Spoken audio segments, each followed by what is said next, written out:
मैं समझा रहा हूँ।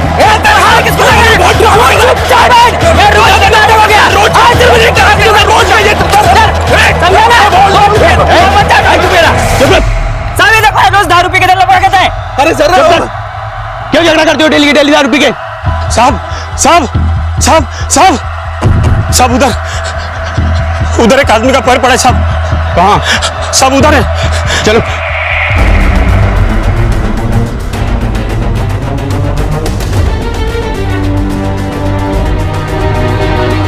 किसने देखा था? सर इसने। साहब इधर मारामारी चल रही थी, वो देखने के लिए मैं इधर से आ रहा था तो ये पैर दिखा मेरे को।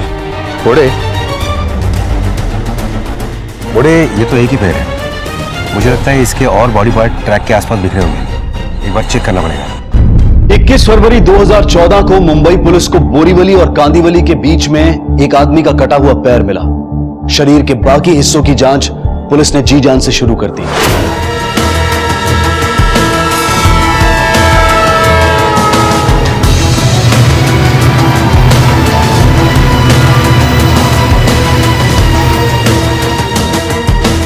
बोरीवली से विरार के अलग अलग स्टेशंस के बीच ट्रैक के पास शरीर के बाकी हिस्से मिले सिवाय सर के। जिसने भी ये कत्ल किया था उसने पूरी कोशिश की थी कि इस आदमी की शिनाख्त ना हो पाए और इसीलिए उसने उसके शरीर के टुकड़े करके अलग अलग जगह फेंक दिए थे। पुलिस के लिए एक बिना चेहरे की लाश एक मुश्किल, एक पहेली हल करने के बराबर थी। आखिर कौन था यह आदमी जिसको इतनी बेरहमी से मारा गया था और क्यों? किस कदर उस इंसान को इससे नफरत रही होगी जिसने उसे मारा? या शायद वो दिमागी रूप से बीमार होगा। वो जो भी था बहुत शातिर था, लेकिन पुलिस ने भी हार नहीं मानी और वो अपनी छानबीन में जुट गई। सर ये सभी टुकड़े एक ही बॉडी के हैं और इसकी मौत तकरीबन 2 से 3 दिन पहले हुई है। इसकी बॉडी से ऐसा कुछ मिला है जो हमें इसकी पहचान ढूंढने में मदद कर पाए? मिला है सर। इसके इस हाथ पर एक सर्जरी की गई है, एल्बो रिप्लेसमेंट सर्जरी, और उसके सीरियल नंबर से आपको ये पता चल सकता है कि ये सर्जरी कब परफॉर्म की गई थी, किसने कहां किस पर परफॉर्म की थी। क्या नंबर है उसका? सर नंबर है CKR 00114201। इंस्पेक्टर, ये जॉइंट सर्जरी 4 दिसंबर 2011 की है और पेशेंट का नाम है मिस्टर संतोष सातोस्कर। डॉक्टर क्या मुझे संतोष सातोस्कर का एड्रेस मिल सकता है? बिल्कुल मिल सकता है, बस उसके लिए आपको रिसेप्शन जाना पड़ेगा। Okay, thank you doctor.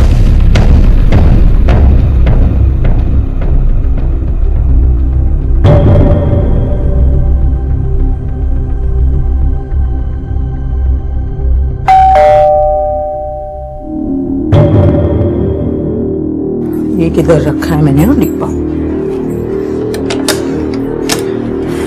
भाई मिर्ची 200 रुपए किलो हो गई है, रोज चीजों के भाव बढ़ रहे हैं। तो मैं क्या करूं? 200 रुपया हो गया, खाना तो पड़ता ही है ना। लेकिन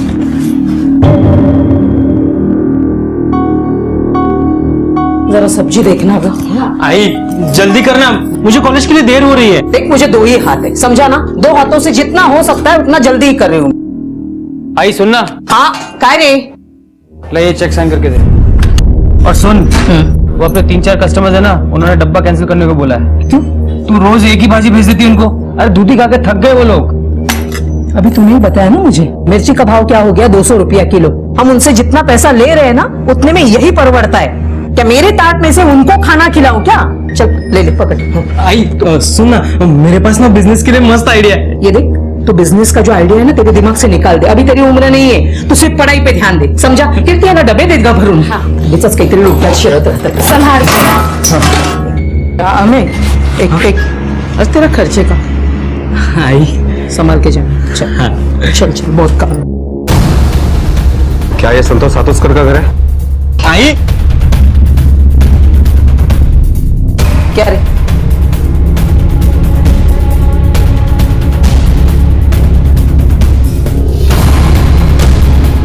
जा तू चिंता मत कर, कॉलेज को देर हो रही है ना तेरे को। जा। हाँ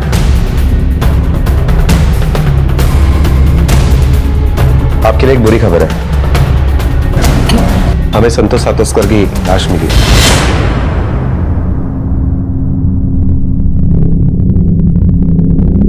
क्या?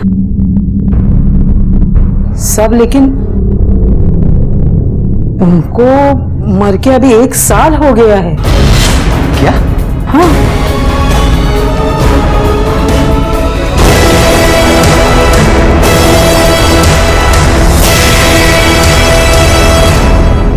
ऐसा कैसे हो सकता है बोर्डे कि एक आदमी 2 बार मरे? आपने रिप्लेसमेंट नंबर तो ठीक से दिया था ना? हो सकता है कि रिप्लेसमेंट नंबर की वजह से ये गलत जानकारी मिली हो। फिर से एक बार चेक करो। डॉक्टर चौहान, ये संतोष सातोष सर की सर्जरी किसने और कब की थी? इनकी सर्जरी मैंने की थी, लेकिन काफी टाइम बीत गया इसलिए कुछ क्लियरली याद नहीं है। सर मुझे लगता है ये सातोस्कर फैमिली झूठ बोल रही है। सर ये कैसे मुमकिन है कि संतोष सातोस्कर 1 साल पहले मरा है और हमारे रिकॉर्ड के हिसाब से 15 दिन पहले फिर से मर गया? ये संतोष सातोस्कर का सर मिलता तो पहचान आसानी से हो जाती, लेकिन बोर्डे कुछ ना कुछ तो करना ही पड़ेगा ये सातोस्कर फैमिली का झूठ पकड़ने के लिए, ताकि ये साबित हो सके कि लाश वाकई संतोष सातोस्कर की ही है। एक काम करो बोर्डे, आपके पिताजी क्या काम करते थे? साहब वो वाटर प्रूफिंग का काम करते थे और उन्हें काम की वजह से बहुत घूमना पड़ता था। उस दिन भी वो शहर के बाहर काम से गए हुए थे, रात को आने वाले थे कि हाँ मैं ही अथर्व बोल रहा हूँ।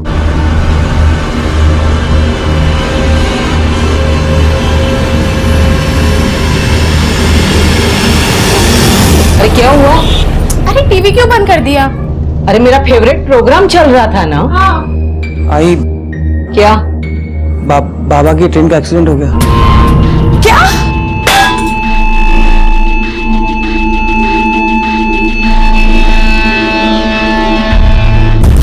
और 2 दिन बाद में हमें उनकी लाश मिली और यही पास में शमशान में हमने उनका अंतिम संस्कार किया साहब। ये तुम्हें कैसे पता चला कि वो लाश तुम्हारे पिताजी यानी संतोष सातोस्कर की ही है? साहब लाश बहुत ज्यादा जल चुकी थी, रेलवे ने बर्थ के रिकॉर्ड से सबकी पहचान की थी और बाबा की सीट पे ही उनकी लाश मिली थी। तुम्हारे पास उनका डेथ सर्टिफिकेट होगा ही ना? जी हाँ साहब। उसकी एक कॉपी और संतोष सातोस्कर का एक फोटो हमें चाहिए। लाता हूँ साहब। सब मैंने आपको पहले ही बताया ना, उनको गए हुए 1 साल हो गया अभी, और अभी आज आप पूछताछ कर रहे हैं। वो तो मैंने पिछली बार भी सुना था। क्या जमाना आ गया, गड़े हुए मुर्दों की भी छानबीन करती है पुलिस आजकल।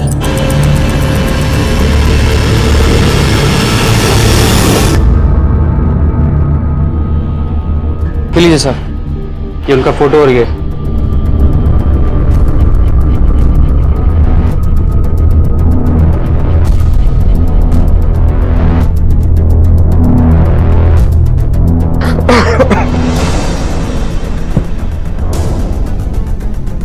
लगी दे भाई? नहीं साहब।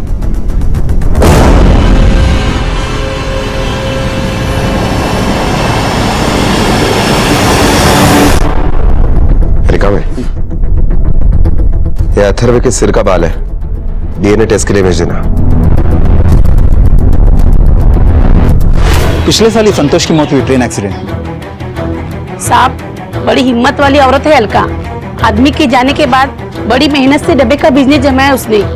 अभी देखो ना, आजू बाजू में जितनी भी कंपनी है, ऑफिस है, उधर इसी का डिब्बा जाता है। मालूम नहीं इंश्योरेंस का कितना पैसा मिला है, मगर इतना मालूम है कि इंश्योरेंस का मोटा पैसा मिला है। पैसा तो साहब झगड़ा भी खड़ा करता है ना। रोज दोनों भाइयों में इंश्योरेंस के पैसे की वजह से झगड़ा होता था, मारामारी होती थी। एक दिन तो अलका जी को बीच बचाव करना पड़ा। मुझे मेरा हिस्सा चाहिए। और कितने दिन शुरू में कि डब्बे वाली क्या औलाद हूँ? किधर से लाऊं हिस्सा? पैसा होगा तो होगा ना हिस्सा। ये शेरनी मत लगा तू, इंश्योरेंस के पैसे में मेरा भी हक है। मुझे भी अपना बिजनेस खड़ा करना है। बोलना पैसा नहीं है, समझता नहीं तेरे को? जा ले ले किसके पास पड़ा हिस्सा। मुझे पता है सारा पैसा तू ही हड़पना चाहता है। बताऊं तुझको मैं? तू मत बता मेरे को।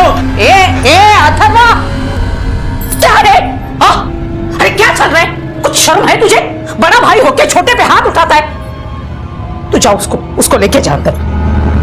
अरे जा तू रे। तुझे इतना जल्दी बड़ा होने का है?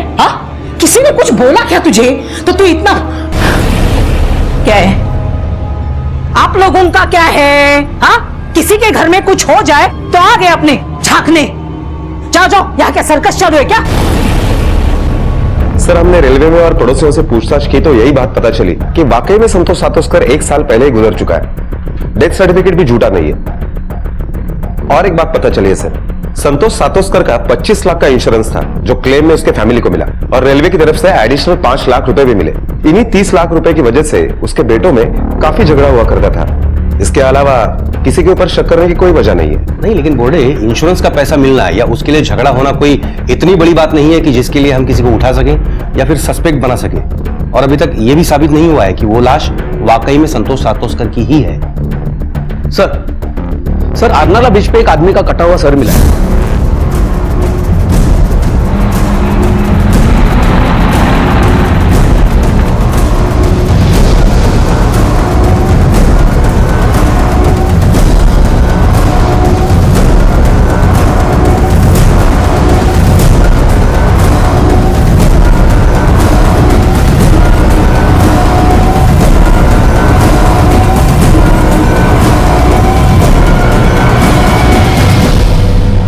ये सर इसी बॉडी का है जिसके टुकड़े आपको मिले और इसके सर को बार बार जोर जोर से पटक पटक कर इसे मारा गया है और मारने के तकरीबन 4 से 5 घंटे बाद इसके टुकड़े किए गए हैं, वो भी किसी तेज धारीदार चीज से।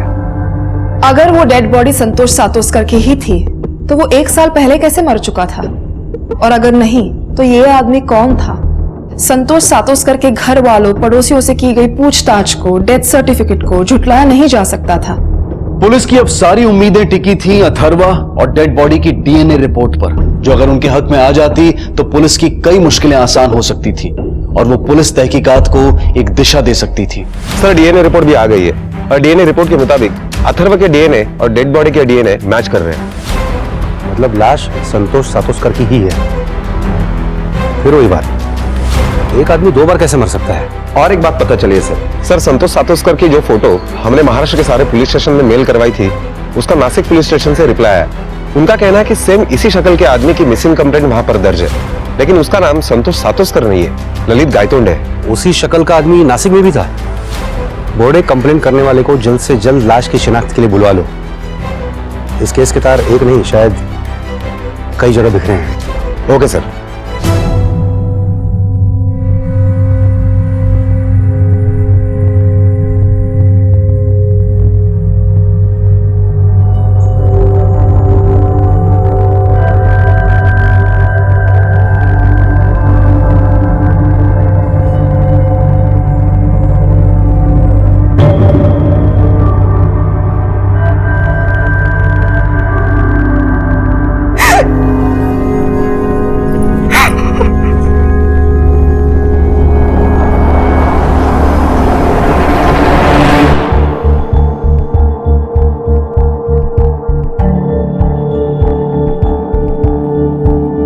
साहब, ललित मेरे पति थे। शादी कब हुई थी आप दोनों की? 11 मार्च 2013 को हमने शादी की थी। आप दोनों की पहली बार मुलाकात कब हुई थी? कुछ 1.5 साल पहले। ललित किसी काम के लिए नासिक आए थे तब। तो मर के अभी 1 साल हो गया है। हम रोज एक दूसरे से मिलने लगे और फिर पता ही नहीं चला कि कब फिर हमने शादी कर ली। मुझे डर था कि ऐसा ही कुछ होने वाला है। मालूम था मतलब? साहब, वो मेरे पहले पति है ना, वो ललित को धमकी देते थे, मार डालेंगे, सबक सिखाएंगे। क्यों मार डालेगा? किस लिए सबक सिखाएगा? साहब, वो ललित से बहुत जलते थे, चिढ़ते थे उनसे, रोज आके ललित के साथ झगड़ा करते थे, झूठा धोखेबाज कहते थे उन्हें। ए भाई आया ललित। अरे गायतोंडे, हाँ पूरा नाम है ना ललित गायतोंडे। अरे क्या हो? देख, तुम ना कावेरी को बेवकूफ बना सकते हो, मुझे नहीं समझा ना? अरे मुझे पता है तू कितना मक्कार आदमी है। ये देख, अभी भी वक्त है, यहाँ से निकल जाओ वरना आज मैं तुझे जिंदा नहीं छोड़ना। समझना है कि नहीं बात? दुष्यंत, छोड़ो मुझे। छोड़ो उन्हें, दुष्यंत। कावेरी, तुम्हें पता नहीं है कितना फ्रॉड आदमी है वो। जैसे भी है मुझे चलेंगे, तुम निकल जाओ यहाँ से। अरे लेकिन तुम बख्श दो हमें, निकल जाओ, चल निकलो। कावेरी, बहुत ज्यादा पट्टी पढ़ाई है ना इसको। अब देख, तेरी सारी चर्बी मैं उतारूंगा, देख लेना तू। तुमने उसकी पुलिस में कंप्लेंट क्यों नहीं की? साहब, ललित बहुत शरीफ आदमी थे, वो घर का झगड़ा पुलिस में नहीं ले जाना चाहते थे और उनके रियल एस्टेट के काम में भी कुछ टेंशन चल रही थी। उनका बाहर गांव आना जाना लगा रहता था। फिर कुछ दिनों बाद मेरी माँ बीमार पड़ गई। उसके इलाज के लिए पैसे चाहिए थे। उसकी भी बहुत टेंशन थी। इस बार ललित मेरी माँ के इलाज के लिए पैसों का इंतजाम करने ही बाहर निकले थे। मुझे पक्का यकीन है साहब, दुष्यंत ने ही कुछ किया होगा और वो मुझे भी नहीं छोड़ेगा। रियल एस्टेट के काम के लिए वो शहर से बाहर क्यों जाता था और कितना कमा लेता था? सब पैसे का कुछ पक्का नहीं था। शुरू में तो लाखों कमा लेता था, लेकिन फिर काम कम हो गया तो लाखों से 1000 पे आ गया। ललित का काम ठीक नहीं चल रहा था। ललित को बहुत टेंशन थी। ठीक है, आप जा सकती हैं, लेकिन हो सकता है आपको वापस आना पड़े। पवार मैडम, लेके जाइए इन्हें। इनके और दुष्यंत के फोन नंबर्स, बैंक डिटेल्स सब ले लो। एक आदमी जो 1 साल पहले मर चुका है, नासिक में कावेरी के साथ 1 साल से रह रहा था। फिर पुलिस को उसकी लाश टुकड़ों में मिलती है, जिसे कुछ 15 दिन पहले मारा गया है। एक आदमी जिसकी 2 बीवियां, 25 लाख की इंश्योरेंस की रकम, दूसरी बीवी का पहला पति जो ये सब बर्दाश्त नहीं कर सकता। बोर्डे, इस केस में कुछ नहीं, बहुत कुछ खुलना बाकी है। एक काम करो, तुम यहां रहकर संतोष सातोस्कर की असलियत पता करो और मैं नासिक जाकर दुष्यंत और ललित की खबर निकालता हूं।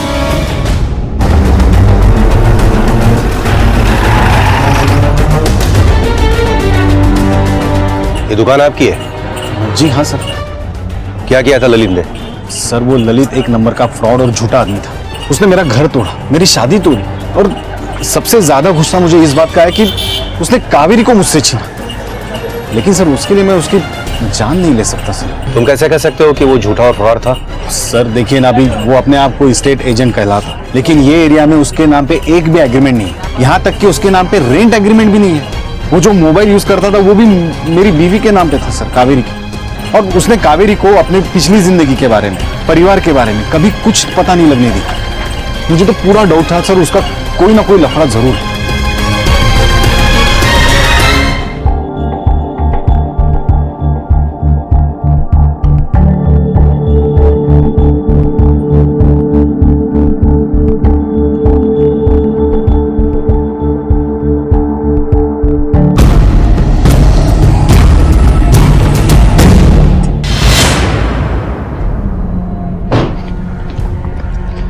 जैन सर, हमारा शक सही निकला। संतोष ने इंश्योरेंस के पैसे के लिए अपने मरने का झूठ मूठ नाटक किया और जैसे ही इंश्योरेंस के पैसे हाथ लगे उसके एक ही हफ्ते में उसने कावेरी के साथ शादी की।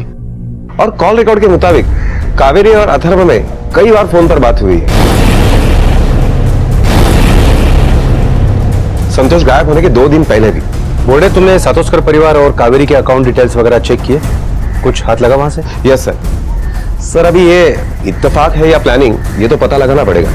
क्योंकि गए साल 14 मई को अथर्व ने अपने अकाउंट से 5 लाख रुपए निकाले और ललित ने 15 मई को कावेरी के नासिक वाले अकाउंट में 5 लाख रुपए जमा किए। और ये इत्तेफाक कई बार हुआ है सर। फिर तो पूरे चांसेस है कि ये इत्तेफाक नहीं, प्लानिंग हो। बोर्डे, तुमने कावेरी से अथर्व के कॉल के बारे में पूछताछ की? Yes sir. इस नंबर को पहचानती हो?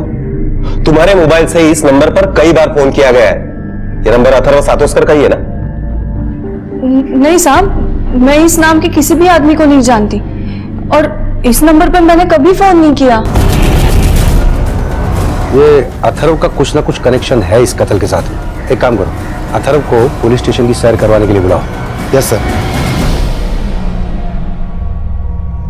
देखो, हमारे पास सबूत है कि तुम्हें पता था कि संतोष जिंदा है, बल्कि तुम्हारी उससे बात भी होती थी। इंश्योरेंस का पैसा भी इधर उधर हुआ है। अब बिना चालाकी किए सब कुछ अपने मुंह से बता दे, क्योंकि अगर हम उगालेंगे तो तेरी ये चालाकी और शराफत धरी के धरी रह जाएगी। फ्रॉड तो तुम कर ही चुके हो, फिर अपने बाप को क्यों मारा? साहब, मैंने अपने बाबा को नहीं मारा और मैं अपने बाबा को क्यों मारूंगा साहब? बल्कि मरने के बाद इंश्योरेंस का पैसा लेने का आइडिया भी उन्हीं का ही था साहब।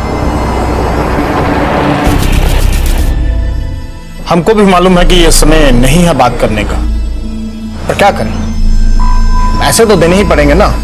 धंधा धंधे की जगह है, मैं आप लोगों से हाथ जोड़ के विनती करता हूँ, कुछ समय और दे दीजिए, हम लोग आपका पैसा चुका देंगे साहब। बाबा की मौत को अभी कुछ ही वक्त हुआ था, सब लोग अभी सदमे में ही थे कि मुझे एक अननोन नंबर से कॉल आया।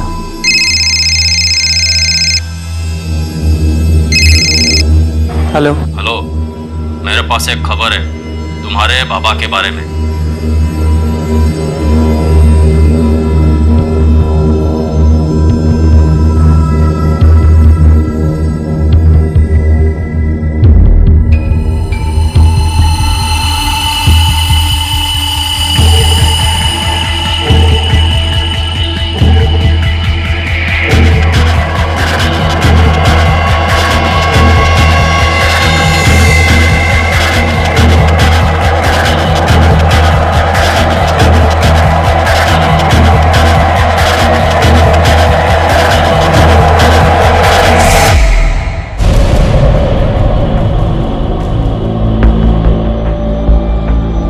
बाबा, बाबा आप जिंदा हैं? तो फिर वो कौन था जिसे हमने? जिसका तुमने अपना बाबा समझ के अंतिम संस्कार कर दिया था, वो आदमी था जिसको मैंने अपनी टिकट दे दी। मेरा मुंबई आना कैंसिल हो गया, लेकिन उसको किसी भी हालत में मुंबई पहुंचना था, इसलिए वो मेरी बर्थ पे जाके सो गया। बाबा अगर आप जिंदा थे तो फिर घर पे क्यों नहीं आए? देखो बेटा, मेरे मर जाने में ही सबका फायदा है। पेपर्स में तो मैं वैसे भी मर चुका हूं। अथर्वा बेटा, मेरी एक बात ध्यान से सुनो। देखो, मैंने अपनी 25 लाख की लाइफ इंश्योरेंस की पॉलिसी निकलवाई थी। अलका और तुम दोनों जाके उस पर क्लेम करो और हम दोनों वो पैसा आधा आधा बांट लेंगे। देखो बेटा, तुमको वैसे भी बिजनेस ही करना था, तो तुम लोगों का उधार चुका के अपना बिजनेस करो और मुझे अपनी नई जिंदगी में खुशी से रहने दो। बाबा लेकिन देखो बेटा, अब मैं वैसे भी अलका की जिंदगी में वापस लौट के कभी नहीं आऊंगा। साहब, मुझे बाबा की बात सुनकर बिल्कुल अच्छा नहीं लगा। बाबा किसी भी हालत में वापस लौटने को तैयार नहीं थे और फिर मुझे भी बिजनेस के लिए पैसे की जरूरत थी। बस इसी लालच में मैंने बाबा को हाँ कर दिया। आई बहुत ज्यादा टूट चुकी थी, ऐसा लगता था कि उन्होंने अपनी जीने की उम्मीद ही छोड़ दी है।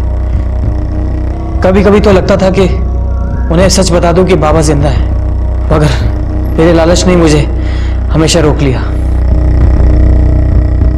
और फिर मैंने हर महीने आई से चेक पे साइन करवाना शुरू कर दिए और बाबा को उनका हिस्सा देता रहा। आई, वो मैं क्या कहता ना कि इंश्योरेंस का पैसा तेरे अकाउंट में ट्रांसफर हो चुका है, तो बाबा को जिन लोगों को पैसा देने का ना, हम उनको पैसा दे के नक्की करते हैं, वरना बाबा के जाने के बाद भी लोग उन्हें गालियां और ताना देंगे।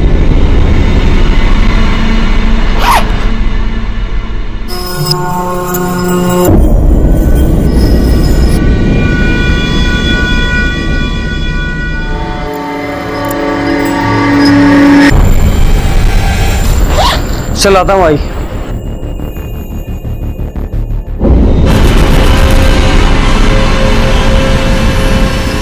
अपना हिस्सा लेने के बाद बाबा का कुछ पता नहीं था और पिछले कुछ महीनों से बाबा फिर से पैसे मांगने लगे, बल्कि पिछले महीने से तो हर दूसरे तीसरे दिन पैसे की डिमांड करने लगे।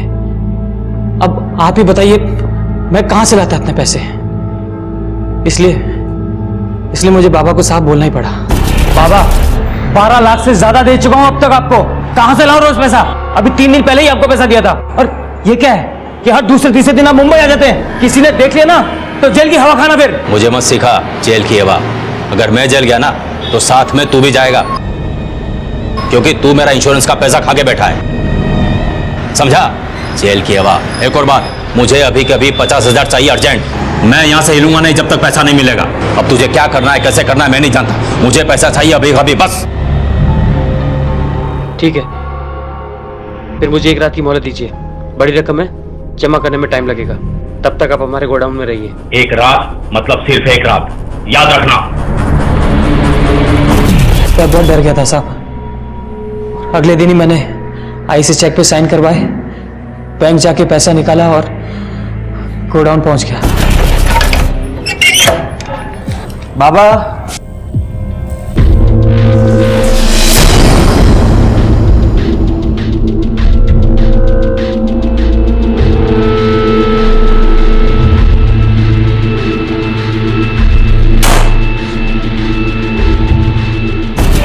मुझे बाबा के लिए बहुत डर लगा था साहब, और ये बात मैं किसी को बता भी नहीं सकता था। इतना सारा खून कहाँ से आया, क्यों आया, और बाबा कहाँ चले गए साहब, मुझे कुछ नहीं पता। मैंने कुछ नहीं किया साहब, मुझे कुछ नहीं मालूम। तुमने तुम्हारे बाप का कत्ल किया है या नहीं, इस बात का पता हम लगा ही लेंगे, लेकिन तुमने उसके साथ मिलकर जो फ्रॉड किया है उसकी सजा तुम्हें जरूर मिलेगी। चल अब ये बता, ये तेरा गोडाउन कहां पे है?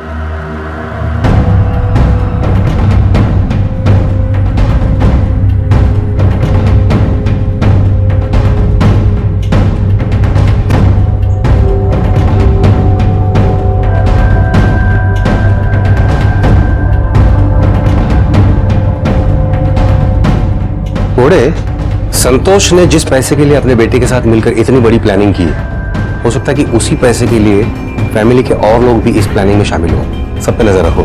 कातिल का अब तक तो कोई सुराग मिला नहीं है, लेकिन उम्मीद है जल्द से जल्द वो हाथ आएगा। अच्छा, तुमने कत्ल के वक्त अथर्व की फोन लोकेशन चेक की?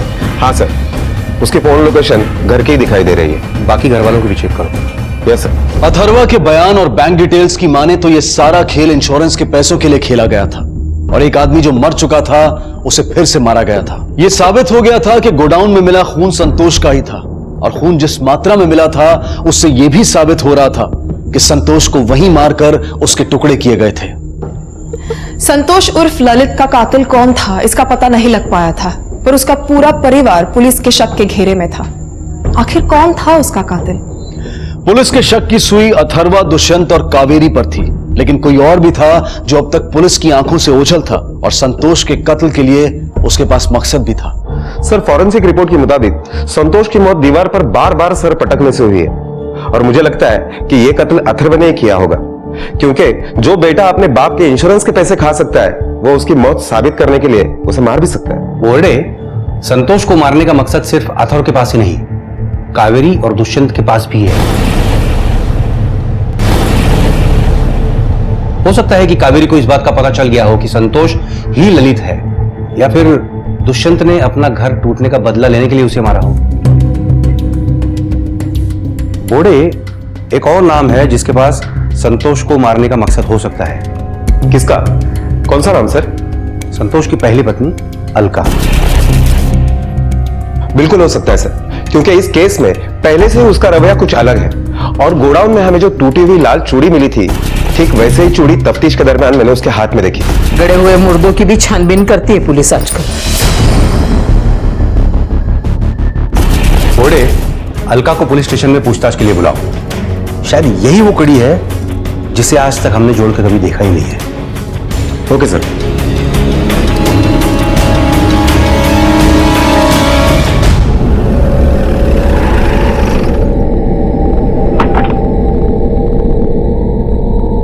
सर, ये वही रजिस्ट्रेशन की फाइल है, इसके अंदर।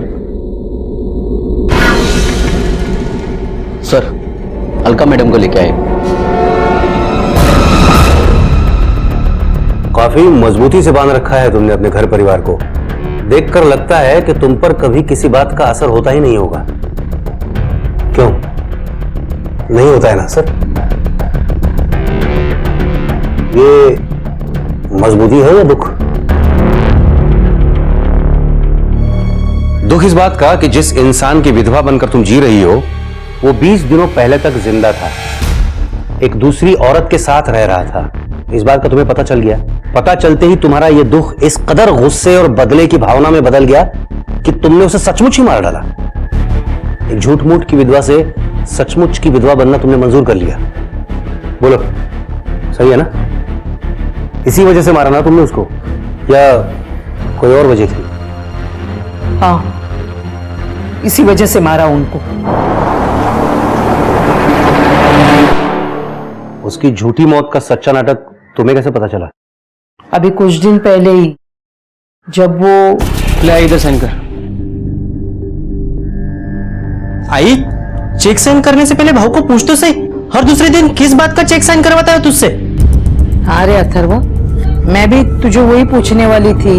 परसों ही तूने एक चेक साइन करवाया था ना, इतना किसका पैसा देने का है रे? आई, इसने तुझसे कहा, तूने मुझसे पूछ लिया। विश्वास नहीं तुझे अपने बेटे पे? अरे अभी देर हो रही है, आके बताता हूं तुझे। अथर्व ने सीधा सीधा जवाब नहीं दिया, तभी मुझे उस पर शक हुआ।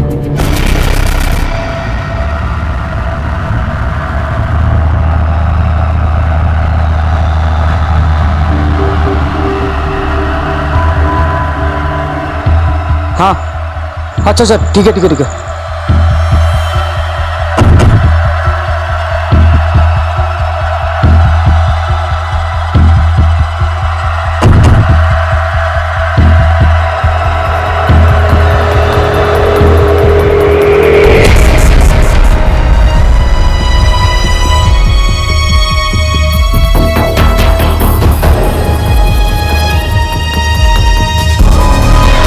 उनको जिंदा देख के मुझे जो खुशी होनी चाहिए थी, वो खुशी एक पल में खो गई। मुझे इस बात का एहसास हुआ कि उनको मेरी जरूरत नहीं है, उनको तो इंश्योरेंस के पैसों की जरूरत थी। और फिर मैंने ठान ली कि इनको मैं सबक सिखाऊंगी।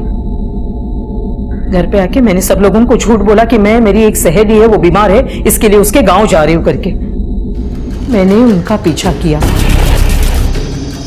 नासिक तक।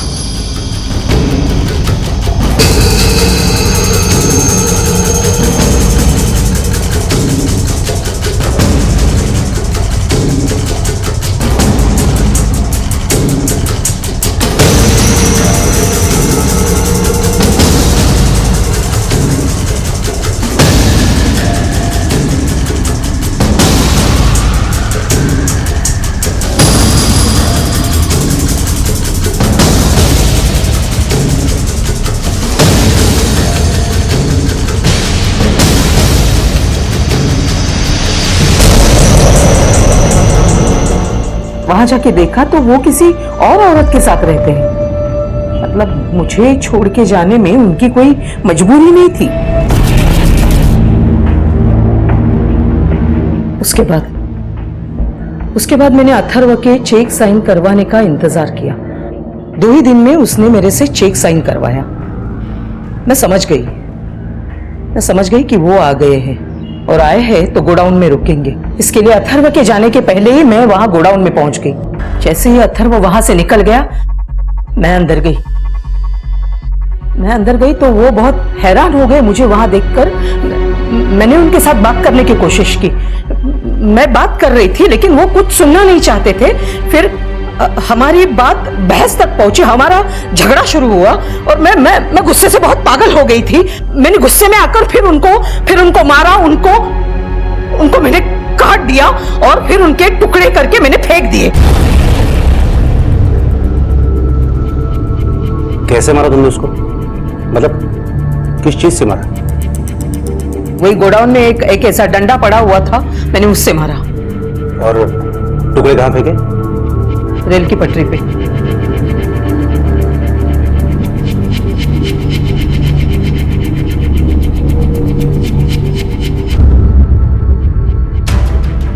बोले ये औरत झूठ बोल रही है। फॉरेंसिक रिपोर्ट क्या कहता है कि मौत किस वजह से हुई थी? दीवार पर बार बार सर पटकने की वजह से। और ये औरत कह रही है कि सर पे डंडा मारने की वजह से मौत हुई है। इंसान के टुकड़े करने के लिए चाकू नहीं, चॉपर चाहिए और साथ में ताकत भी। अब चाहे जितने टुकड़े करने के बाद डेड बॉडी का कुछ तो वजन होता ही है ना। इस औरत ने अकेले कैसे मैनेज किया होगा ये सब, और वो भी 10 स्टेशन के बीच फेंकने के लिए? झूठ बोल रही है ये, किसी को बचाने के लिए। घोड़े काम करो, ये अलका के घर के आसपास वाले मटन वाले दुकानों में पूछताछ करो कि किसी ने 19 फरवरी को उनकी दुकान में से कोई चॉपर भाड़े से लिया है या खरीदा है या दोस्ती खाते में उठाया है क्या। Okay sir.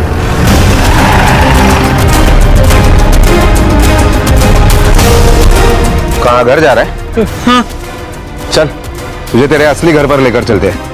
देखा भाई क्या आला?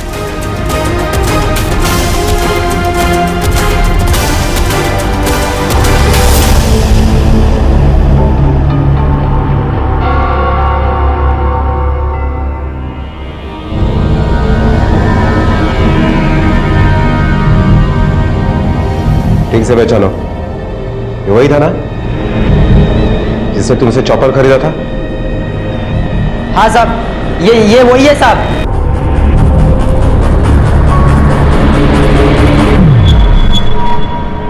चल बिना घुमाए फिराए सीधे सीधे अपने मुंह से बोल, क्यों मारा अपने बाप को? क्योंकि उन्होंने मेरे आई को धोखा दिया। मैंने अपने आई को देखा है रात रात भर बाबा के यादों में रोते हुए। तुझे पता कैसे चला कि वो जिंदा है? उस दिन मेरे दोस्त के घर में पार्टी थी, बहुत सारे मेहमान आने वाले थे, खाना खाने के लिए बर्तन चाहिए थे, इसलिए मैं गोडाउन में गया बर्तन लाने के लिए। तब मैंने वहां पे बाबा को देखा।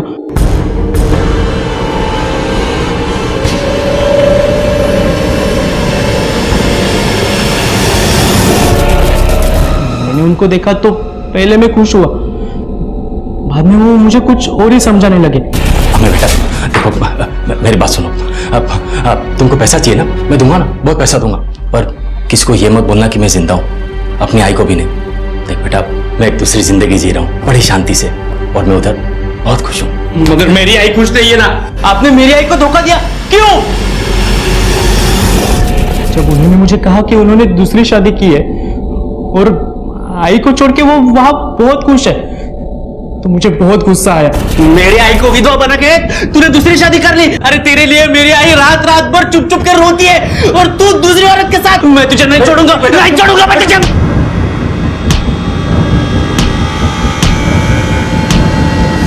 मैंने ये सब घर जाके अपने आई को बताया। आई ने मुझे समझा के शांत किया और हम गोडाउन चले गए।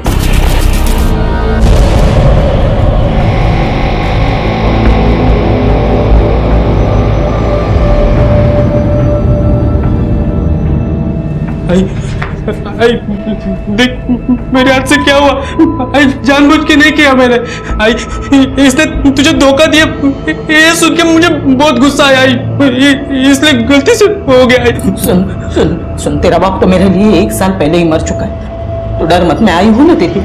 हाँ, हम एक काम करेंगे, तो डर मत, हम इनकी लाश का कुछ ठिकाना लगा देंगे, इनके टुकड़े टुकड़े करके फेंक देंगे। अगर तुझे किसी ने भी कुछ पूछा ना तो मैं संभाल लूंगी, समझा ना? ये आदमी के वास्ते मैं मेरा घर टूटने नहीं दूंगी। तू तू तू फिक्र मत कर, मैं हूँ, मैं सब संभाल लूंगी तुझे। हाँ, सब संभालूंगी। मैंने अपने एरिया के मटन वाले से मटन काटने का चॉपर लिया और मैं और आई गोडाउन में गए। वहां मैंने बाबा के शरीर के टुकड़े टुकड़े कर दिए। उसी दिन मैंने वो टुकड़े ट्रेन में से अलग अलग जगह पे फेंक दिए। मैंने अपना फोन घर पे ही रखा था ताकि किसी को मेरे ऊपर शक न हो जाए।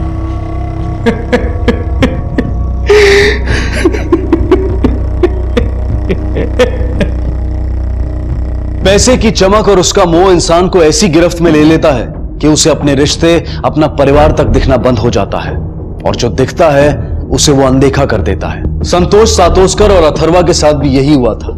संतोष ने अपनी मौत का झूठ किसी मजबूरी में आकर नहीं बोला था, बस उस 25 लाख ने उसकी अकल पर पत्थर डाल दिए थे और उसकी जान भी ले ली, क्योंकि संतोष ने पैसे का मोह नहीं छोड़ा और अपने ही बेटे अमय को कातिल और अपनी पत्नी अलका को अपराधी और जीते जी एक विधवा की जिंदगी जीने के लिए छोड़ दिया। और दूसरे तरफ थी कावेरी, जो एक नरक से निकलकर एक झूठे मक्कार आदमी के साथ हंसी खुशी जिंदगी जीने के सपने देख रही थी। उसने कभी जानने की कोशिश भी नहीं की कि यह आदमी कौन है, कहां से आया है, जिसकी उसको सजा भी मिली। ऐसा जरूरी नहीं है कि जो आसान लगे वो आसान हो, सही हो। इंसान को जरूरत है अपने आप को भटकने से बचाने की, जिसकी लापरवाही अथर्वा ने बरती थी। अगर अथर्वा संतोष का सच अपने घर में बता देता तो इतने हादसे, इतनी जिंदगियां बर्बाद होने से बच सकती थी। पैसा जो आपकी मेहनत, आपके हक का ना हो, वो जिस रास्ते आता है उस रास्ते जाता भी है। अथर्वा को संतोष के साथ मिलकर फ्रॉड करने के लिए, अमय को संतोष के कत्ल के लिए और सबूत मिटाने के लिए, और अलका को भी सबूत मिटाने के लिए सजा हुई। आज क्राइम पेट्रोल के इस एपिसोड में मेरा साथ दिया जानी मानी अभिनेत्री राधिका आप्टे ने।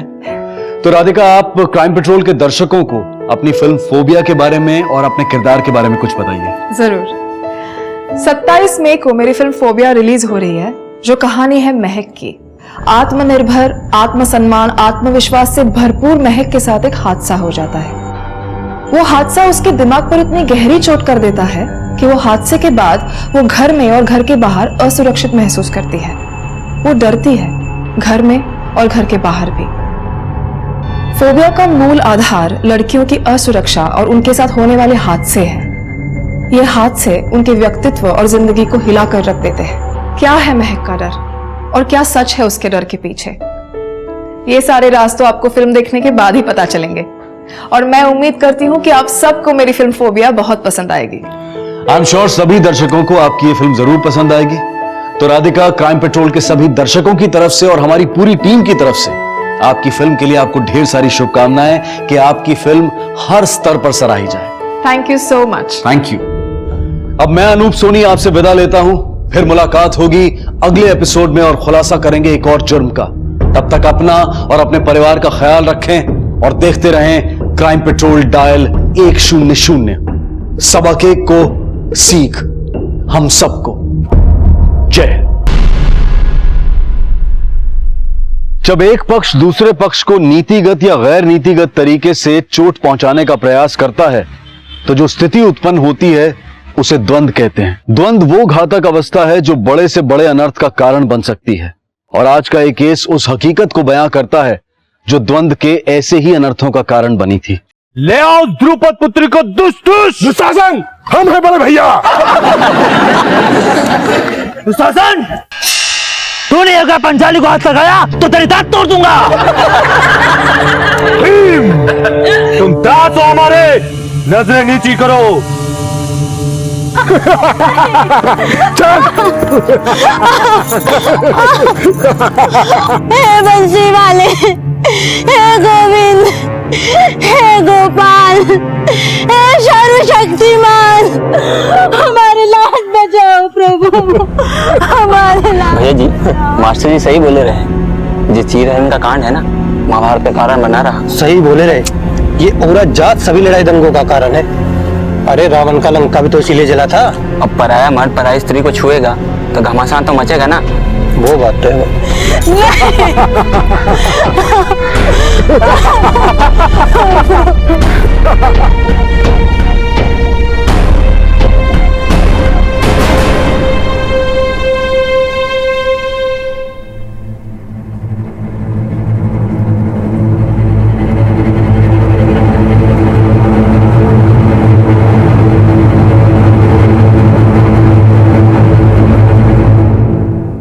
नजरें क्यों झुका ली?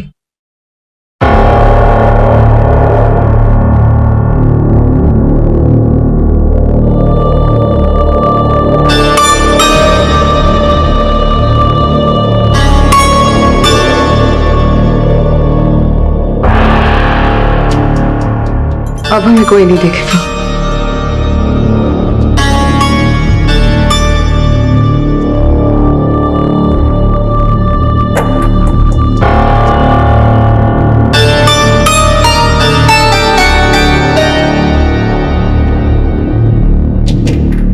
तुम्हारे साथ के लिए हम किसी को भी धोखा दे सकते हैं।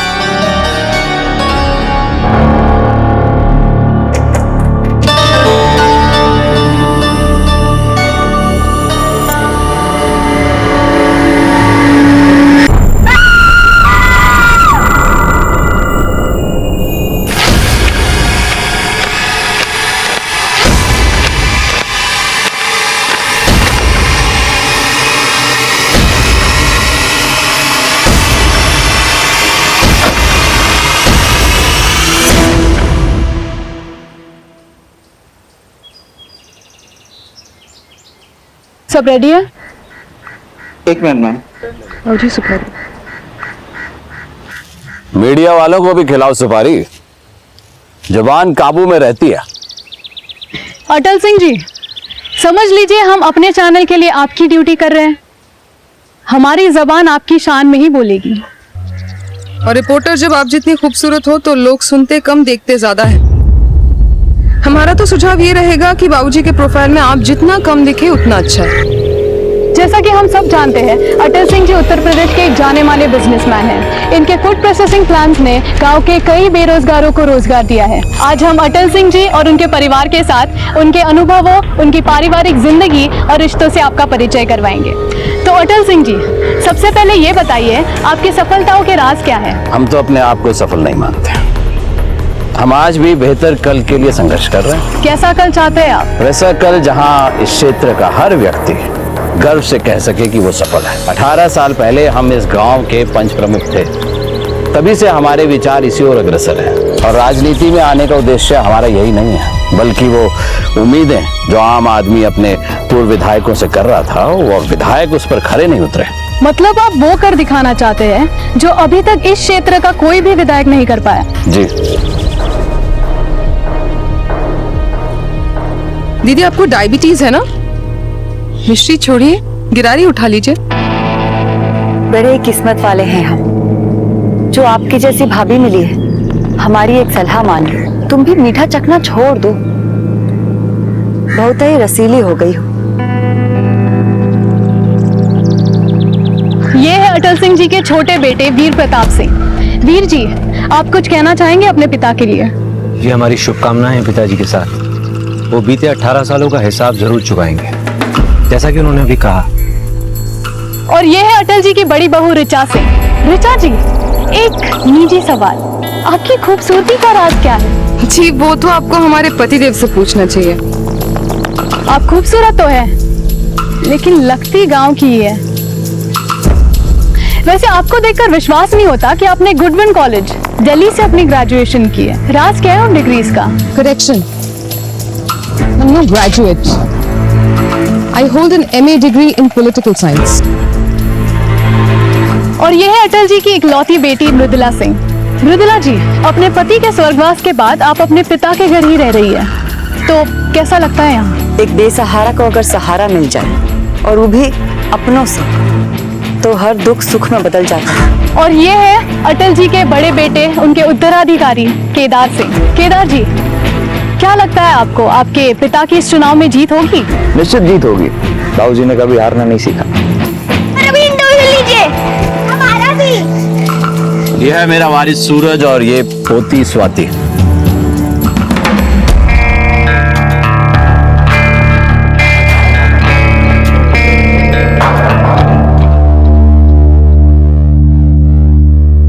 महेश,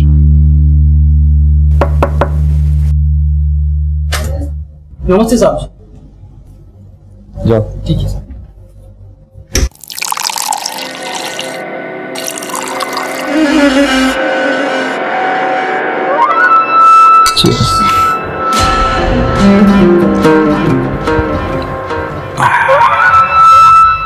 साला माथा खराब कर दिया था साले। तुमसे बहस कर रही थी, बताओ। बीवी है तुम्हारी, मुझसे तो जलेगी। पर अब तुम भी उसे सुलगा दो,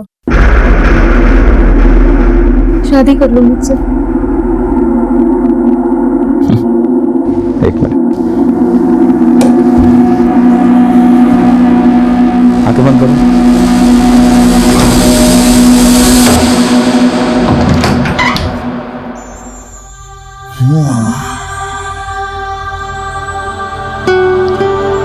कैसा लगा?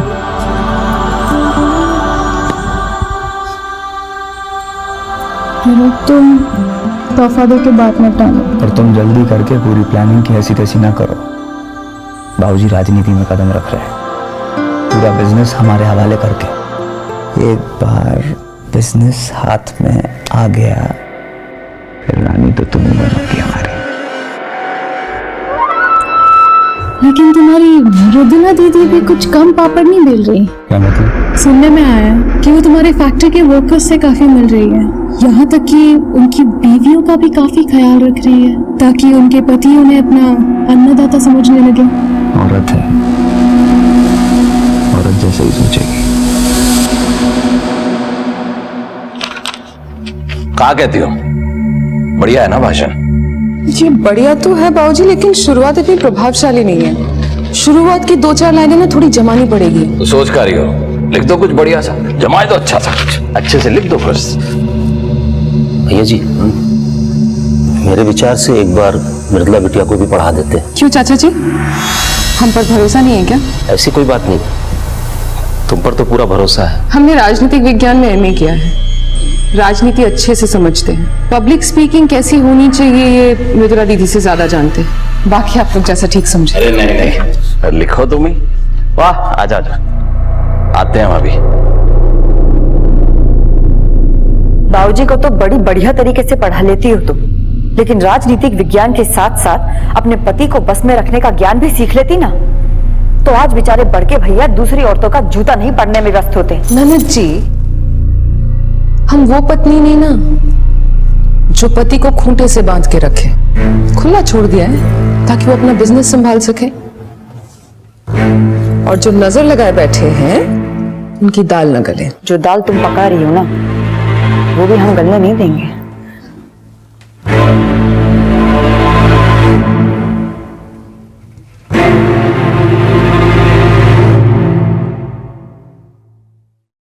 सूरज केदार सिंह है हम, अटल सिंह के पोते, बंदूक से खेलना शौक है हमारा।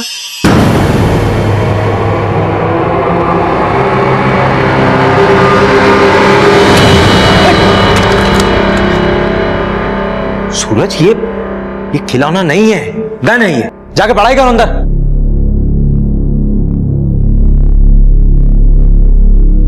क्या हुआ वीर? भाभी ये क्या है? असली गन है ये। भैया को बोलिए इसको संदूक बंदूक में छुपा के रखे कहीं। सूरज के हाथ में दी, कहीं चला वाला देता तो हो जाता। तुम तो जानते हो अपने भैया को, हमारी सुनते तो आज तक हमें कोई शिकायत नहीं होती, पर उन्हें ना तो परवाह अपने बच्चों की और ना हमारी। रात रात भर गायब रहते हैं, और वो भी पता नहीं किस किस के साथ।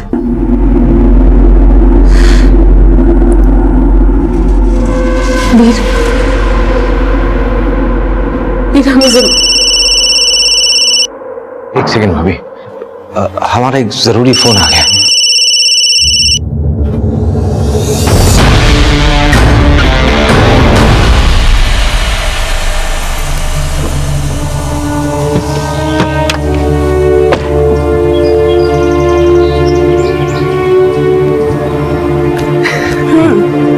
अब याद आई हमारी, अगर हम कॉल ना करते ना तो तुम हमसे मिलने भी नहीं आते।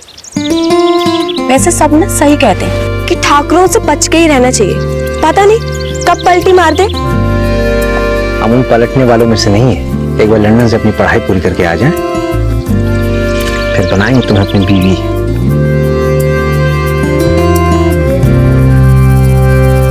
लंदन जाकर हमें भूल तो नहीं जाओगे ना? तुम ऐसा सोच भी कैसे सकती हो?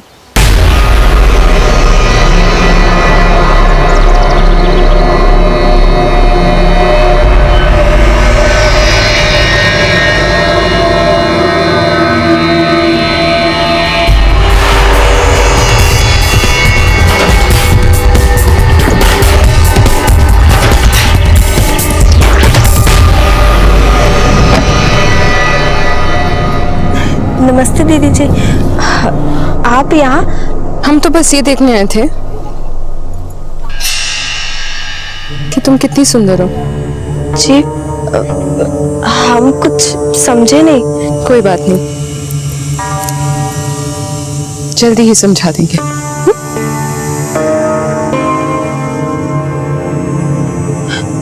अच्छा दीदी, अब हम चलते हैं।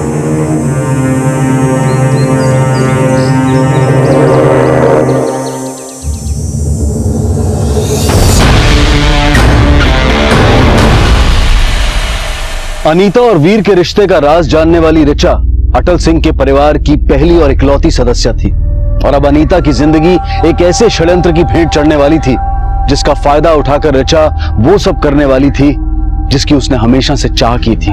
अटल सिंह के परिवार में सिर्फ ऋचा ही नहीं बल्कि और भी कई मौका परस्त लोग थे जिनकी हकीकत परत दर परत सामने आने वाली थी। लेकिन इस परिवार के सदस्यों की अंदरूनी राजनीति इस परिवार की नींव को अंदर ही अंदर खोखला कर रही थी, जिसका फायदा उठाकर कोई भी इस परिवार में फूट पैदा करके इस परिवार को नुकसान पहुंचाने की योजना बना सकता था।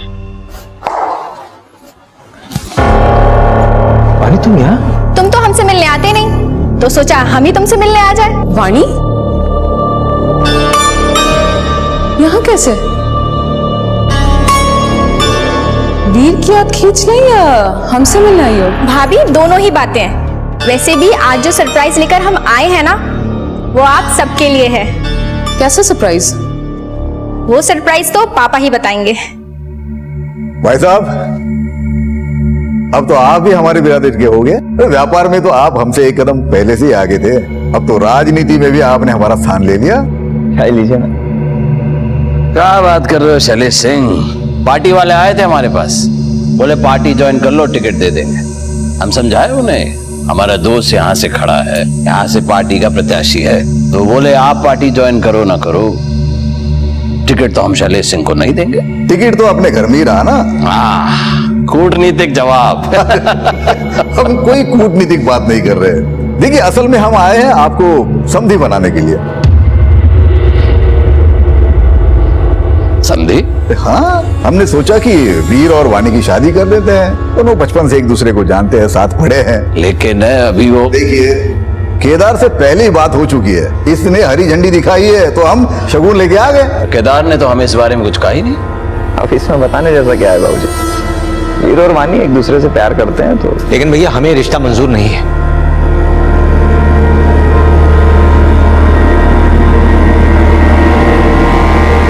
वाणी, देखो बुरा मत मानो, दरअसल वीर अभी शादी के लिए तैयार नहीं है। हमारा मतलब है कि वो अभी लंदन जाके पढ़ाई करना चाहता है।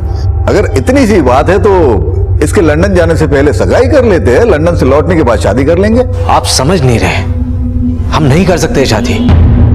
पर क्यों वीर? वाणी, क्योंकि हम तुमसे प्यार नहीं करते। पापा चलिए यहाँ से, बहुत इंसल्ट हो गई।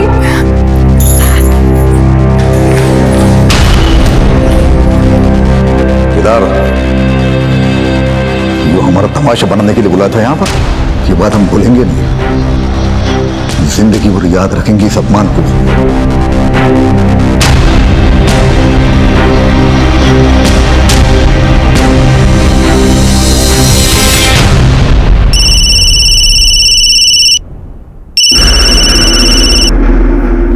इस वक्त क्यों फोन किया? मुझे तुमसे बहुत जरूरी बात करनी है। बोलो। फोन पे नहीं बता सकती, तुम अभी के अभी गेस्ट हाउस आ जाओ प्लीज।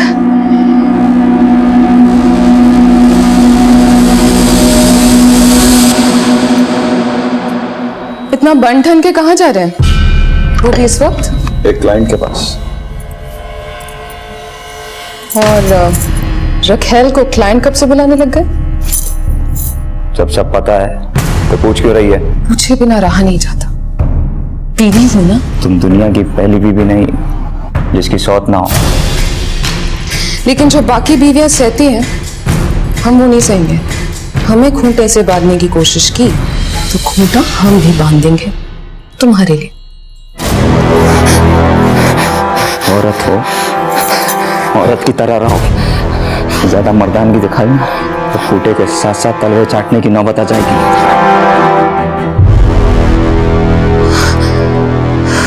कितनी बार बोले तुमसे? 981 होता है, 18 नहीं होता है। लिखे उसको फिर से। सूरज, स्वाति, तुम लोग अभी तक यहाँ पे हो? चलो चलो उठो, चलो जल्दी, सोने का टाइम हो गया। चमेली, इनको लेकर जाओ जल्दी, सुला देना। हाँ जल्दी। भाभी,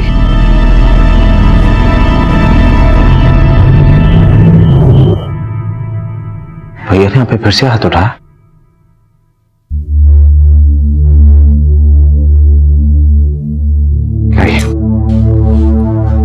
हम जानते हैं वीर, तुम्हें हमारी बहुत फिक्र है। हमें सिर्फ आपके लिए बुरा लग रहा है भाभी। बुरा इसलिए लग रहा है क्योंकि तुम अभी भी हमसे प्यार करते हो। भाभी। भाभी नहीं, सिर्फ रिचा। क्यों वीर, ये पहली बार तो नहीं है। हमसे जो हुआ वो भूल थी। भूल नहीं, प्यार था। लेकिन हम वो गलती दोबारा नहीं दोहरा सकते भाभी, इसलिए उस रात जो कुछ भी हुआ हमारे बीच वो आप ही भूल जाइए। मत रुको। अगर वो गलती थी तो उस गलती को हम बार बार दोहराएंगे।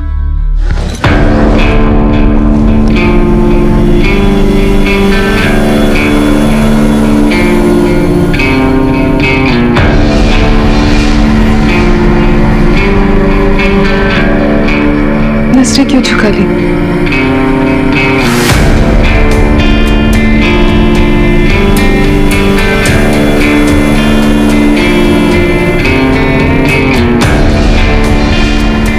तुम्हें कोई नहीं देखेगा।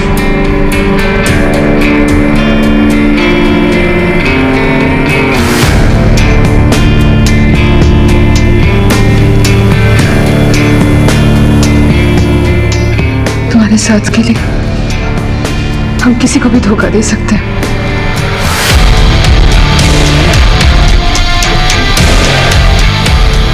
क्यों रोक रहे हो खुद को? हम जानते तुम हमसे प्यार करते हो, इसलिए तुमने वाणी का रिश्ता ठुकराया ना। ये आपकी गलतफहमी है भाभी। हम किसी और से प्यार करते हैं और हम उसको धोखा नहीं दे सकते।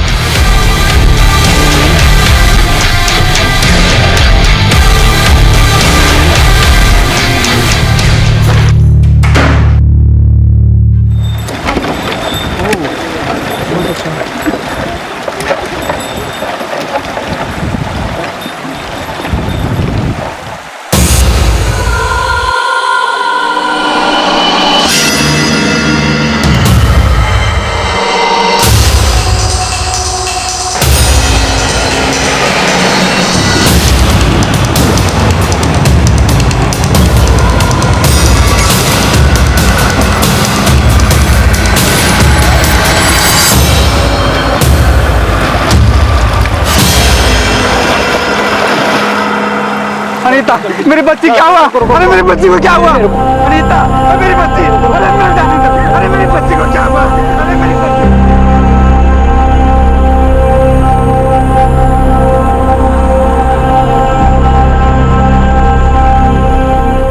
लगता है इसी चुन्नी से गला घोटा गया।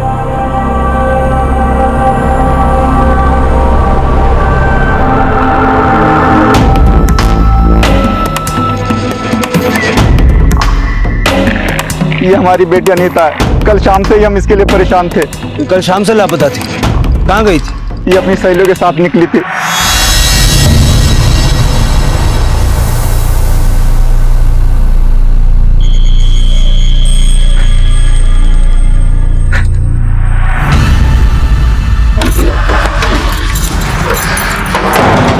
भाभी हमने कल आपसे कहा था ना कि हमारे बीच। हम वो नहीं करने आए जो तुम सोच रहे हो। तुम्हारी गांव वाली गर्लफ्रेंड की हत्या कर दी है किसी ने। आप झूठ बोल रहे हैं। हम झूठ नहीं बोल रहे, जो देख कर आए हैं वो बता रहे हैं तुम्हें। ये सच नहीं हो सकता। तुम समझ नहीं रहे हो, अगर तुम वहां गए तो पुलिस तुम पर शक करने लगेगी। क्यों करेगी मुझ पर शक, जब मैंने कुछ किया ही नहीं है तो? देखो चुनाव आने वाले हैं, पुलिस और गांव वालों को भनक तक लग गई ना कि जिस लड़की की लाश मिली है उसके बॉयफ्रेंड तुम थे। बहुत गड़बड़ हो जाएगी। लेकिन हमारे इस संबंध का चुनाव से क्या लेना देना? लेना देना है।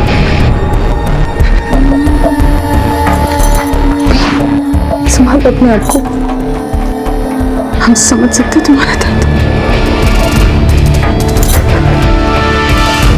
बहुत तकलीफ होती है जब हमें प्यार करने वाला हमारा साथ छोड़ देता। तुमने आखिरी बार अनीता को कब देखा था? शाम को हम थे उसके साथ। साहब, ठाकुर साहब के बंगले से रोज उससे कोई मिलने आता था। कौन आता था? ये हमें नहीं पता साहब, लेकिन हाँ कल एक बड़ी गाड़ी में कोई उससे मिलने आया था।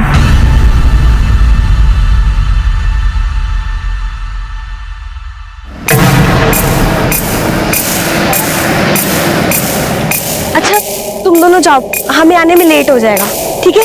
अरे घर जल्दी आ जाना। हाँ के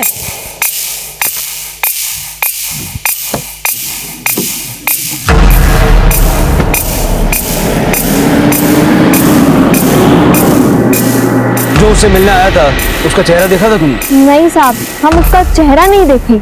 गाड़ी के बारे में कुछ बता सकती हो? हाँ साहब, एक सफेद रंग की बड़ी सी गाड़ी थी।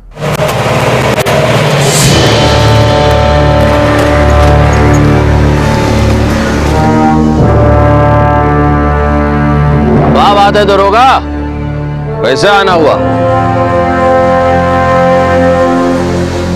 ठाकुर साहब, गांव में एक लड़की की हत्या हुई है, उसी सिलसिले में कुछ पूछताछ करनी थी। इसकी हत्या और कैसी पूछताछ? दरअसल जिस लड़की का मर्डर हुआ है वो आखिरी बार इस बंगले की गाड़ी में खेत में देखी गई। हम देखे थे तुम्हें रिश्वत लेते हुए, मानोगे? बाबूजी शांत हो जाइए। नमस्ते। माफ कीजिएगा, बाबूजी को गुस्सा जरा जल्दी आता है। आप लोगों को जो सवाल पूछना है हमसे पूछ सकते हैं। देखिए, गांव की एक लड़की की हत्या हुई है। उसे आखिरी बार इस बंगले की गाड़ी में खेत में देखा गया। तो हमें ये जानना है कि हमारे घर में 7-8 गाड़ियां हैं, 7-8 ड्राइवर हैं और कुछ नौकर चाकर हैं। अब मालिक लोग खेत में तो जाएंगे नहीं किसी लड़की से मिलने, तो कोई ड्राइवर ही होगा, गाड़ी लेके गया होगा। आप ठहरिए, हम सबको बुलवा के लाते हैं। बिट्टू, कल तुम में से कौन गाड़ी लेके खेत में गया था? नहीं गया सर। अनीता के सहेलियों ने जिस गाड़ी के बारे में बताया था, ये गाड़ी उससे मिलती जुलती है।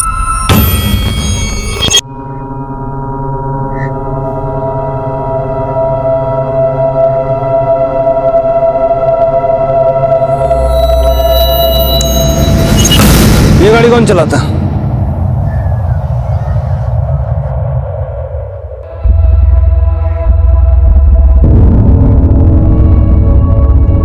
नाम क्या है तुम्हारा? बिट्टू। ये गाड़ी तुम चलाते हो? नहीं साहब, हम तो मृदुला मैडम के ड्राइवर हैं। ये वाली कार चलाते हैं। फिर ये गाड़ी कौन चलाता है? वो साहब कोई नहीं चलाता, वो ऐसे ही खड़ी रहती है। खड़ी रहती है तो फिर खेत में कैसे पहुंचे? मालूम नहीं साहब।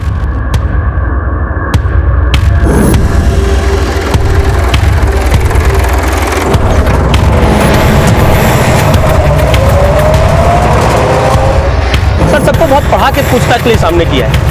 गाड़ी जब यहीं खड़ी रहती है तो टायरों पे ताजी मिट्टी कैसे? ये कांड किसी ड्राइवर का नहीं है मिश्रा, किसी फैमिली मेंबर का है। और ये पता करने के लिए कोई और ही जुगाड़ लगाना पड़ेगा। सर, ये बिट्टू अटल सिंह की बेटी मृदुला का ड्राइवर आपसे कुछ करना चाहता है सर। बोलो। साहब, दरअसल बात यह है कि हम आपको सच इसलिए नहीं बताएं कि अगर हम कुछ बोलते तो मालिक हमारी चमड़ी उधड़वा देते साहब। डरो मत, बैठो। जो कुछ जानते हो साफ साफ बताओ। साहब, आप जिस गाड़ी के बारे में बात कर रहे थे, दरअसल मालिक के बड़े बेटे केदार सिंह खुद ही चलाते हैं। वो किसी को छूने तक नहीं देते साहब। केदार सिंह कल वो खुद ही आया था उस लड़की से मिलने? गाड़ी हम बाहर जाते हुए देखे थे साहब, लेकिन उसके बाद का हमको नहीं पता। जा सकते।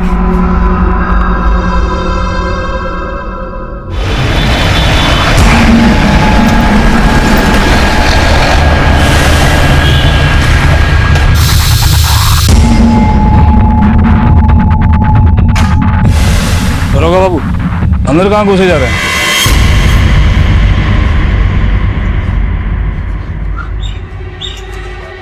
आप लोग आने की वजह जान सकते हैं हम? हमें एक गाड़ी फॉरेंसिक जांच के लिए भेजनी है। क्यों? जिस लड़की का मर्डर हुआ वो लड़की इस गाड़ी में देखी गई। ये गाड़ी वहां कैसे जा सकती है? केदार सिंह को बुलवाइए, हम सब उगलवा लेंगे। क्या उगलवा लेंगे आप? वो कल रात से घर नहीं लौटे हैं। तो कांड करके भाग गए? दरोगा बाबू, हवा में तीर मत छोड़िए। कोई सबूत है तो दिखाइए। सबूत भी मिल जाएंगे। ये गाड़ी हमारे हवाले करो। कैसे आपके हवाले कर दे गाड़ी? कोई कागज पत्री, चिट्ठी पत्री, वारंट लाए? देखिए, सुबह से देख ही तो रहे। चलिए जाइए आप लोग, इससे पहले कि ऊपर से फोन आए और आप लोग मुसीबत में फंस जाएं। निकलिए। नमस्ते।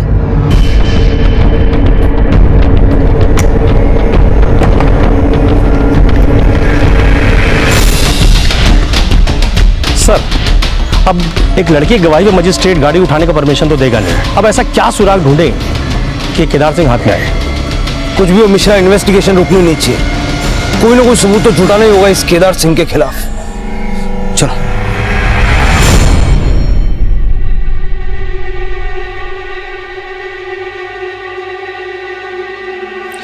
भैया, वो उसका फोन नहीं लग रहा। दिल्ली में मरने किसके पास गया? ये पता नहीं चल पा रहा भैया। फंसवा दिया मैं, फंसवा दिया। बाबूजी, हाँ, दरअसल वो वीर, हमें तुमसे कुछ बात करनी है। बाबूजी, 1 मिनट। ये तुम क्या करने जा रहे थे? बाबूजी से भी कुछ मत कहो, वो बहुत गुस्से में। अनीता से तो हम मिलने जाते थे ना, केदार भैया नहीं। हम जानते हैं, पर तुमने उसे मारा तो नहीं ना? और उस लड़की का क्या भरोसा? क्या पता केदार के साथ भी पीठ पीछे चक्कर चला रही है। अनीता ऐसी लड़की नहीं थी। पुलिस कह रही थी कि उसको आखिरी बार केदार की गाड़ी में देखा गया है। अब फोन ही लगाते रहोगे या उस निकम्मे को ढूंढोगे भी? कोशिश कर रहे हैं। कोशिश नहीं, पकड़ के लाओ उसे यहाँ। इतना ना बिगड़ो, बेटा है हमारा। हाँ, बहुत महान काम किए है ना ससुरा। आने दो, चरण धो के पिलाएंगे तुम्हें। यहाँ खड़े अब क्या कर रहे हो? जाओ ढूंढो उसे। अच्छा, पुलिस वाले को कुछ दे दवा के दफा दफा करवाओ केस। मैं सब चौपट हो जाएगा, जल्दी कर। बाबूजी, अभी तक तो आप अपना सारा बिजनेस बड़के भैया को सौंपने वाले थे। अब समझ में आ रहा है कि वो आपका इज्जत ही नहीं धंधा भी चौपट कर सकते हैं।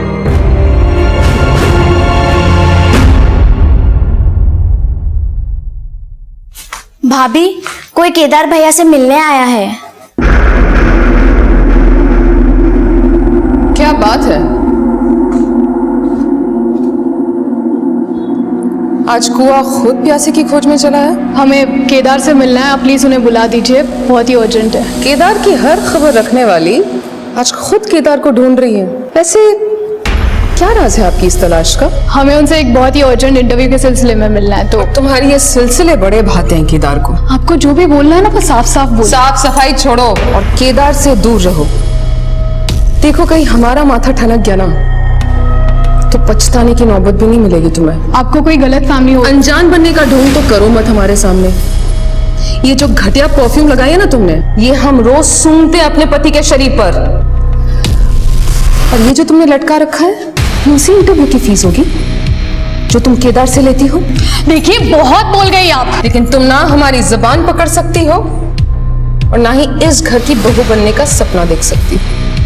देखो केदार की बीवी तो हम हैं और उसके बच्चों की माँ भी। तुम क्या बन के रह जाओगे? बस रखे। इतना सब जानती हो तो फिर ये भी जानती होगी कि तुम्हारे पति ने तुम्हारी जगह ना जाने किस किस को दे रखी है। और रहा सवाल हमारा, तो नोट कर लो, वो दिन दूर नहीं जब हम इस घर की बहू और तुम केदार की रखेल तक नहीं रहोगी। लेकिन ये ब्रेकिंग न्यूज ना सीरियल होने से पहले ही स्क्रैप हो जाएगी। श्वेता शुरू से ही ऋचा की आंख का कांटा थी, लेकिन श्वेता को अपने पति केदार की जिंदगी से दूर रख के ऋचा पति पत्नी के रिश्ते को कोई दूसरा मौका नहीं देना चाहती थी, बल्कि वो तो खुद पति पत्नी के रिश्ते का गला घोंटकर वीर के साथ वो सब कुछ करना चाहती थी जो केदार अब तक उसके साथ करता आया था। कहीं ना कहीं ऋचा को यह भी डर था कि शायद श्वेता इस घर में उसकी जगह ले सकती है, लेकिन उसे इस बात का संतोष था कि केदार पुलिस की नजरों में अनीता मर्डर केस का प्राइम सस्पेक्ट था और अचानक से उसका यूं गायब हो जाना इस शक को और पुख्ता कर रहा था। अनीता की हत्या एक ऐसी योजना थी जिसका सबसे ज्यादा फायदा ऋचा को ही होता नजर आ रहा था, लेकिन पुलिस का ध्यान अभी तक इस समीकरण की तरफ गया नहीं था और ना ही अनीता की हत्या के पीछे रचे गए षड्यंत्र का उन्हें कोई आभास था। मृदुला के ड्राइवर बिट्टू की गवाही के आधार पर उन्हें यही लग रहा था कि अनीता की हत्या के पीछे केदार का हाथ है और अब उन्हें केदार की तलाश थी। लेकिन फिर कुछ ऐसा हुआ कि जिसने इस केस में एक नई सनसनी पैदा कर दी।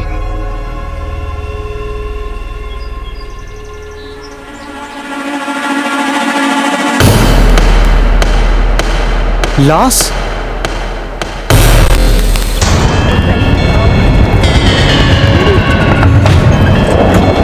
आइए आइए, ये कहाँ है लाश? साहब यहीं पर थी साहब, इसी जगह पर देखिए ना, खून भी लगा है। पर लाश गायब कहाँ हो गई?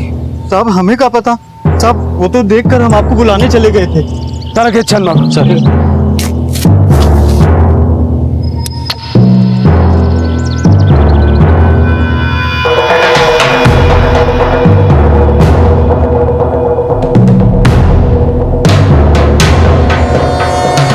सर सर सर ये देखिए, आई कार्ड मिला है और इस पर खून भी लगा है।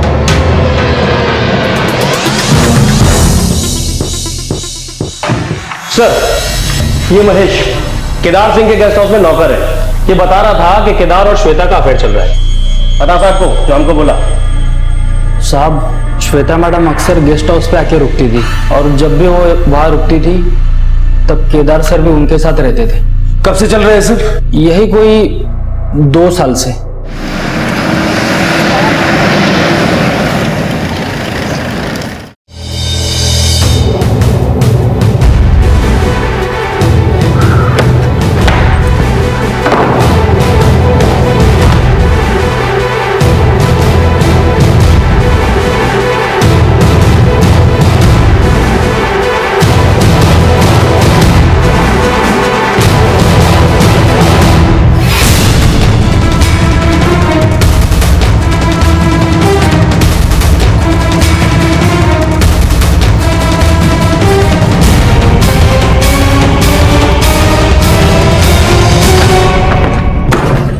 कहाँ जाने की तैयारी हो रही थी? लेके चलो उसको। चलो।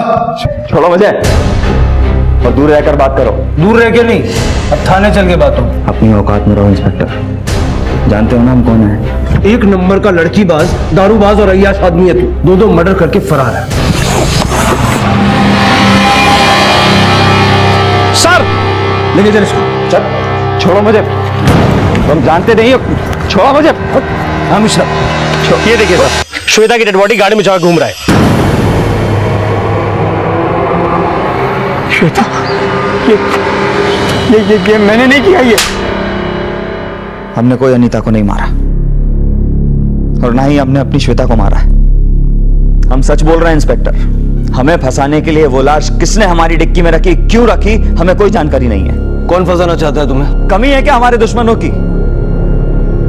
और हम क्यों मारेंगे श्वेता को? शादी करना चाहते थे उससे। केदार, तुम ऑलरेडी शादीशुदा हो। तुम उससे शादी नहीं करना चाहते थे, कोई और ही कांड करना चाहते थे। क्यों मारा उसे, बोलो। इंस्पेक्टर,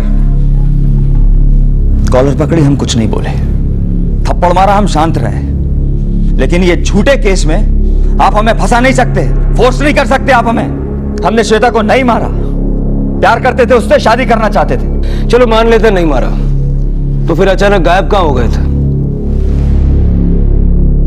हम दिल्ली गए थे, अपनी और श्वेता की शादी की तैयारी कर रहे हैं, क्योंकि वो हमारे बच्चे की मां बनने वाली थी।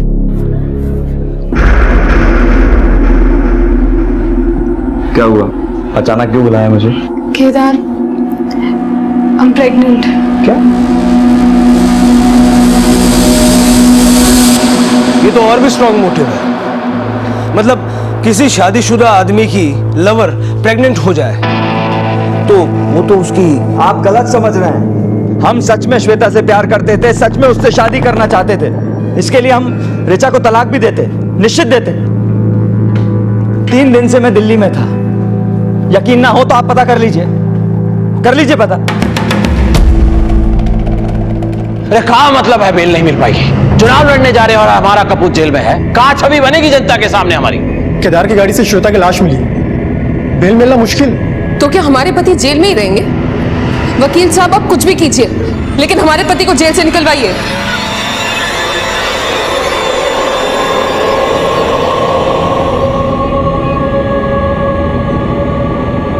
अच्छा यह है जेल में सड़े ससुरा, अकल ठिकाने आ जाएगी। ऐसा मत कहिए, आखिर वो हमारा बेटा है ना। अरे पैदा करके पछता रहे हैं हम। सोचे थे बिजनेस उसके मत्थे मड़ के आराम से राजनीति करेंगे, अब लगता है चुनाव लड़ना छोड़ के वापस से बिजनेस संभालना पड़ेगा। सर, हमने केदार सिंह की इंफॉर्मेशन क्रॉस चेक की है। वो पिछले 3 दिनों से दिल्ली में ही था और श्वेता से शादी की तैयारी भी कर रहा था। वहां के कई लोगों ने उसके वहां होने की बात कही और मर्डर वाले दिन वो यहां पे नहीं था। सर मिश्रा, अगर केदार ने श्वेता को नहीं मारा तो फिर उसकी गाड़ी में श्वेता की लाश किसने रखी? भैया जी, लोगों को राजनीति में आने के लिए घुटने छिल जाते हैं और आप नामांकन पत्र वापस लेने की बात कर रहे हैं। तो कहा करें, हमारा बिजनेस कौन संभालेगा? अरे मृदुला बिटिया, हाँ, अगर आप चाहें तो ये जिम्मेदारी उनको सौंपी जा सकती है। तेज तर्रार है, बिजनेस अच्छे से संभाल लेंगी। चाचा जी, बिजनेस संभालना कोई मामूली बात तो है नहीं। हमें नहीं लगता मृदुला दीदी ये जिम्मेदारी निभा पाएंगी। अगर आप बिजनेस की बागडोर किसी को सौंपना ही चाहते हैं तो हमें लगता है वीर सबसे सही दावेदार है। उनमें जो काबिलियत है वो केदार जी और मृदुला दीदी में नहीं है। नहीं, वीर नहीं। वैसे भी वो 2 साल के लिए लंदन जा रहा है। पर उन्हें रोका भी तो जा सकता है। बाबू जी, अगर अपने बिजनेस मृदुला दीदी को सौंप दिया तो बोर्ड ऑफ डायरेक्टर्स कभी उन्हें स्वीकार नहीं करेंगे। उनके पति ने कंपनी में जो गबन किया था, हमें नहीं लगता लोग उसे भूले होंगे। सही कह रही हो बहुरिया,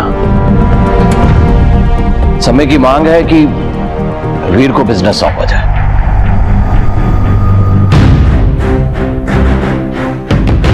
बाबूजी, हम नहीं संभाल पाएंगे इतनी बड़ी जिम्मेदारी। उसके लिए हम हैं ना, गाइड करेंगे हम।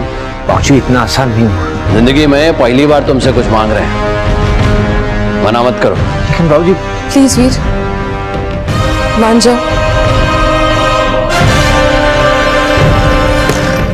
ऋचा, तुम अपने आप को बहुत होशियार समझती हो, पति के जरिए राज नहीं कर पाई तो अब देवर का इस्तेमाल कर रही हो। हम अपने आप को होशियार समझते नहीं, हम होशियार हैं। अब हम जो करेंगे ना भाभी माँ, वो तुम समझना तो दूर सोच भी नहीं पाओगे।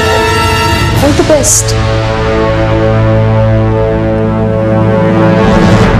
माना कि अनीता की मर्डर वाली रात केदार यहीं था, लेकिन वो अनीता से मिलता था या उसके कोई संबंध थे, ऐसा कोई प्रमाण सामने नहीं आया। लेकिन श्वेता से उसके संबंध थे, पर श्वेता के मर्डर वाले दिन वो दिल्ली में था। फिर बिट्टू ने हमसे झूठ क्यों बोला? इस डबल मर्डर केस की कहानी क्या है?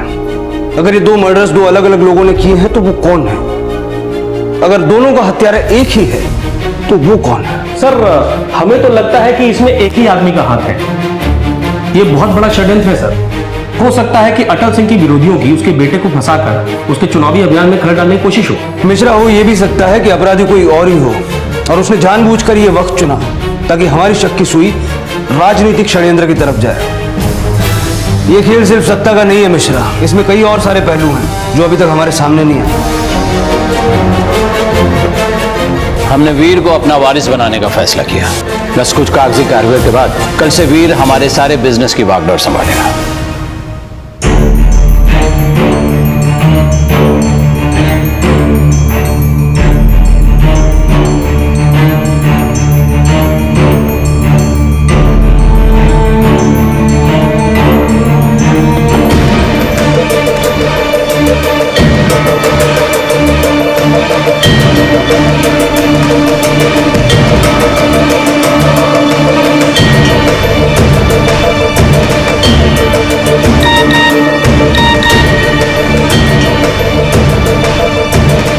कोई गलती नहीं होनी चाहिए, कल उसकी जिंदगी का आखिरी दिन होना चाहिए। अनीता और श्वेता की हत्या को ढाल बनाकर अटल सिंह की ढाल समझे जाने वाले केदार सिंह को जेल भिजवाना दरअसल अटल सिंह को कमजोर बनाने की एक कोशिश थी। पुलिस को इस षड्यंत्र का अंदाजा तो हो गया था, लेकिन अब तक ना तो वो इस षड्यंत्र को रचने वाले का पता लगा पाई थी और ना ही इस षड्यंत्र के असल मकसद की उन्हें कोई भनक लगी थी। आखिर आगे क्या होने वाला था, ये हम जानेंगे कल रात 10:30 बजे इस केस के दूसरे भाग में। अब मैं अनूप सोनी आपसे विदा लेता हूं, फिर मुलाकात होगी। तब तक अपना और अपने परिवार का ख्याल रखें और देखते रहें क्राइम पेट्रोल डायल 100। सबक एक को सीख हम सबको। जय हिंद। इस तरह के और भी एपिसोड देखने के लिए हमारे चैनल को सब्सक्राइब करें और बेल आइकन दबाना ना भूलें।